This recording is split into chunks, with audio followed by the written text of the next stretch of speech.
Hello.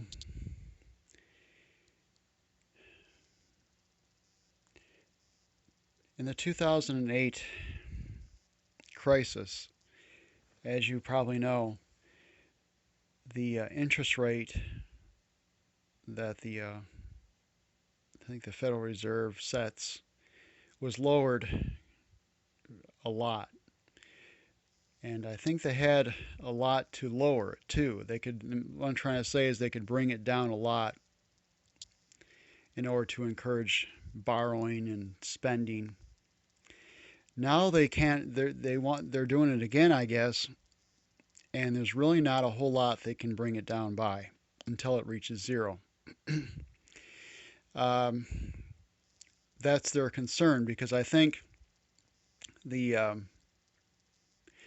someone had stated, I forgot, that I think it was might have been somebody in the Federal Reserve said we'll never have another recession or whatever because these people I think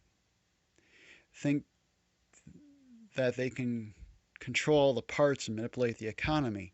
The problem with it is that they're creating money still, increasing the national debt, and that's something that if a country cares about itself, it cannot ruin its money. I don't care how many other countries are ruining their money. It's just the point of it is a country cannot ruin its own money and expect to hold value in its money. Um, I think the founders of this country, at least one or more of them, said that the penalty for less for ruining the money is should be death penalty. So I mean, these they're so far off from what the founders felt is what these people are doing now with our money. Um, Now, inflation is inflation, and I don't know what they're going to do. I mean, maybe I do, maybe I don't. But the point of it is that we can see what's going on. I like to see. We're all going to see probably how they're going to get out of this. Okay, we're probably not going to be told the truth, or it's going to be twisted from what it really is, what's really going on. It's all about how do you control the population's thoughts to get them to react the way you want them to react. And I think the powers that be that are related to that Trump has control of are trying to keep the dollar afloat and the economy afloat until at least after the election, the 2020 election, because Trump wants to make it another term, and he'll have to probably clean up or do something about uh, the dollar at that point. I don't know. Honestly, I don't know. Um, See, it's a sad thing that there are those who want to have a global government. And I mean, the United States shouldn't even be in this global economy nonsense. All it is that they're making out on other people's hardship, and they're being other people being used. You know, like people in Bangladesh and China, they just use them and pay them practically nothing, and then they mark up everything and make profits. The merchants, they make the profits, and they buy the politicians. The politicians get money for passing certain laws to make it so that these laws probably not good for the United States people, and so that these products can be brought in really cheaply, and some people ka-ching, and a lot of people don't. And it's all ass backwards. I mean, this is planet Earth, and this is not the first time. Our lifetime, our lifetimes are not the current one you're in, doesn't. It's not the first time this place has been crazy. Okay, on Earth. Okay, this planet has a long history, I think, of that. And so, what I'm getting to, I just wanted to say some things, and I don't know exactly what I'm trying to get to, but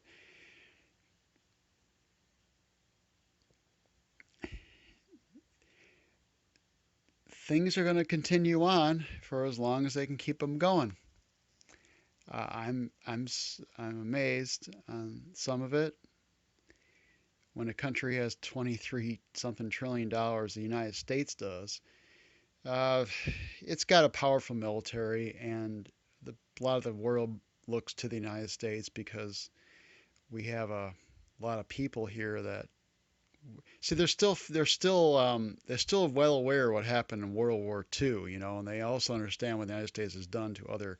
They still think the United States still got some balls, okay, and still can pull things off, and I think they still respect some things, if only some of the people, or they know some people here are, they'll try to hold this country together and hold it to what the United States is supposed to be.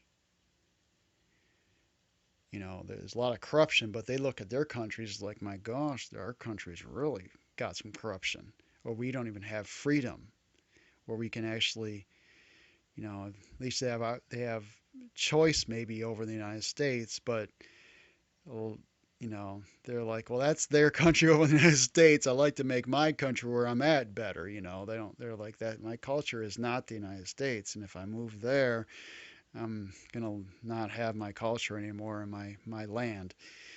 So, you know, and the United States isn't exactly great for everybody, I assure you, as you know. Um, so, say the least. But I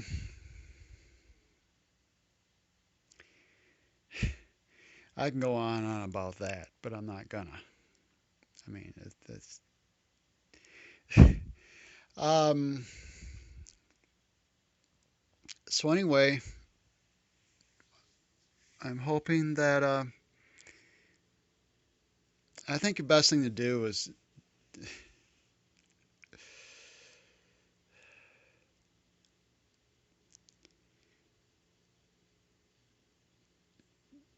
be aware, if you can, of what's going on. Don't necessarily believe what you see or hear. And an opinion of somebody or certain people or whatever, trying to say that whatever opinion may be the current case, and the person may pound it and say, ah, everyone else does anything different than my certain opinion is a fool or stupid.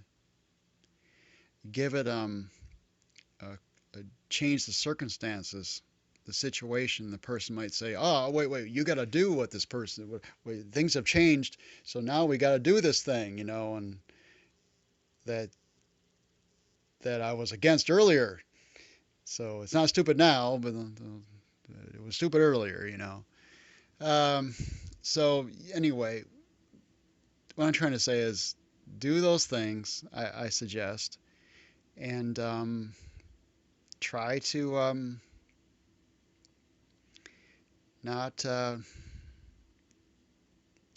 be fooled, and try to see the truth. And the truth isn't always exactly what people think is the truth. I mean, I'll give you an example, and I think I'm right about this. You look at Christianity, okay? Christ, whatever his name was back in his language back then, it was some other name, but they translated it, I guess, somehow to be called Jesus Christ. He would, if he saw what this thing called Christianity is, it wasn't even Christianity in his time when he was around. Okay, it didn't exist. It was created it was founded by other people. And but if he could see what has become, I think he would be like, you guys kind of, it's been changed. Um, I mean, his apostles, I guess the immediate followers of Christ, I think most, if not all of them, believed in reincarnation, from what I understand. And all references to reincarnation, I think, were taken out um, by the ruler. I think it was there was a guy named there was a woman named Helena, and I think she had a son who was a ruler, or maybe of Rome or something like that. And they had, you can check into it if you like, all the references were taken out of the Bible of regarding reincarnation. It's you can't have people thinking it's you that when they die that they can live again, or they're not dead, forever, and that's it, and if you want to have slaves, you got to have them think that they're dead, and you better hold on to what you got now, because that's all you're going to get, and you better obey too. So that's probably the reason why they took all this stuff out. You look at the Bible, has many different books in it. Like there's books on the Revelation. You have the book Exodus. You have book Ezekiel. You've got various books, and these things I think were gathered together from over periods of time and combined into a certain book they call the Bible. I think the Jewish book is comprised of many books, and I think the Christian book is comprised of those books plus the newer ones that were related to Christ, such as Mark, Luke, Matthew, and John, and Revelations, and I think some other things. Now, the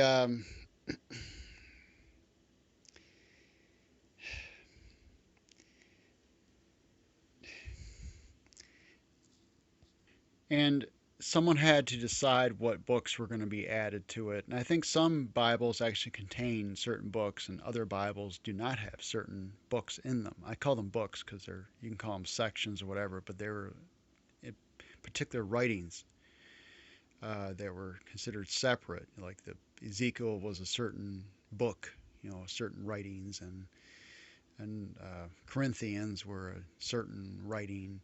So there's wisdom there, and from thinking men for many thousands of years probably. And the problem is that I think some of it has been modified. So you have to consider that, and things have, I think, have also been taken out. The Bible itself states somewhere, I think it's Revelations or somewhere, it says something about, you know, people that, something about the punishment of those who add and remove stuff from this, because they suspected people are going to do it. That people who actually remove and add stuff to the Bible that is not. It's an attempt, at least, I think it's in part an attempt to try to preserve keep it as it has been when it was first created. Things were first put together. Um, so what I'm getting to is see what you see. And if it's not real to you and you checked it out and you know all the definitions of the words that you might be confused about or something like that, so you understand what's there, you see. And then you've chewed it all apart, you're trying to figure out all this goes together. And if it doesn't quite fit what you see to be the case, as far as you're concerned, it's not. Maybe later on you get more understanding, maybe you'll say, oh, that's right, I was wrong. But nonetheless, that's something to think about. It's a ramble talk, but I just wanted to say something.